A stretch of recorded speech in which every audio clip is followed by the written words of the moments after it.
Hi guys, আজকে ডিমের বড়া বানাবো। পেঁয়াজ দিয়া মরিচ টরিচ মেখে নিলাম, এই কড়াইতে তেল দিলাম, এরপর একটু নাড়া নেড়ে একটু তারপর বড়াটি দিয়ে দিলাম, একটু ভাজা ভাজা লাল লাল হওয়ার লেগা। তোমরা দেখতে থাকো।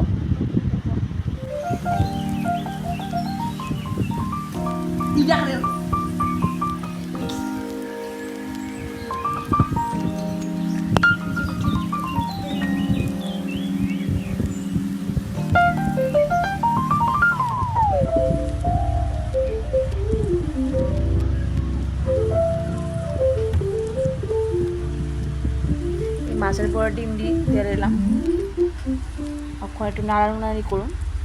লাল না হওয়া অবধি নামাইতাম না, একদম ভালো করে লাল লাল হইতে লাগবো, কারণ হালকা হলুদ রয়েছে। নাড়ানাড়ি করতে লাগবো, তারপর নাড়ানাড়ি করে